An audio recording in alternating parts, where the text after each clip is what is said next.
salaamaaleykum mbokk yi ñu seetaan ci seen plateforme Akan Mentor ñëwaat nañ tey ci seen vidéo numéro 32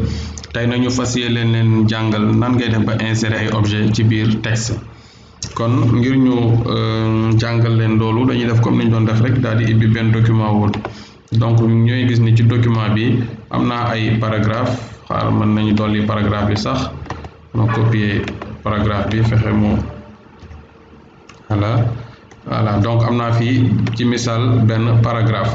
donc am naa fii tamit samay objet yoo xamante ni waajaloon naa leen ba noppi te jàng nañ nan la ñuy defee objet yi mooy forme yi ngay insérer pare def fond bi image donc jàngoon na nu ñuy def donc ci misaal su ma jëlee bii exemple bi nga ñëw fii ci onglet bi maanaam bouton bi nekk ci côté image bi saa yu ma sélectionné image kon day ñëw donc su ma cliquer foofu donc am na yoo xam ni gisoon nañ ko maanaam gisoon nañu par exemple bii nga xamante ne moom moo derrière le texte pour def image ci derrière le texte wala ci kanamu texte bi nii devant le texte waaye image bi fii nga xam ne li nga xam ne mooy carré kon jotuñu ko woon a gis par exemple ñu choisir carré donc boo choisir carré pare nga seetlu gis nga ci biir texte bi mën nga yóbbu image bi fu la neex donc fu la neex mën nga ko yóbbu nga placer ko donc gis nga boo déplacé rek day ñëw donc il faut nga sélectionner que choisir carré pour mën def lii par exemple booy créer article ci journal wala genre yooyu noonu ngay gis kon ni kon noonu la ñuy faral di def voilà donc image bi foo mu ne foo ko yóbbu rek day daal di ñëw ci saa si donc wute na nag ak am na beneen boo xamante ni donc boobu donc au lieu de carré bi donc mën nga ñëwaat par exemple jël image bi ñu dem nga ñëw nii à côté donc nga xool fii à travers rapproché carré gis nga fii haut et bas par exemple su ma ñëw ci jëlee haut et bas donc su may déplacer image bi gis nga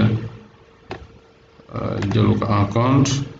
haut et bas voilà donc jël nag en compte léegi donc su may déplacer image bi gis nga texte yi day am yu nekk ci kaw am yu nekk ci suuf donc boobu mooy haut et bas mën ngeen a kon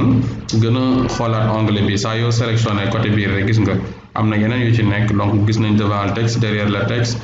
à travers ngi nii am na rapproché haut et bas donc yooyu yëpp ay option la yoo xamante ni donc mën nañ ko kon bàyyi xel donc nga gis ne bari na lool yoo xamante ni donc mën nga ko am donc ba ci position image bi fan lay nekk yooyu yëpp donc mën nga ko xool par exemple boo ñëwoon ni position donc fan la image bi nekk ci page bi donc gis nga yëpp ay kii la possibilité mais position image bi par rapport à la page bokkul ak image bi ni koy traité donc ci texte bi donc loolu mooy li leen indiloon tey ci seen cours numéro 32 ci logiciel bii di Microsoft Office ba tey seen plateforme Akan Mentor di leen jox daje kon ci seen beneen vidéo incha allah.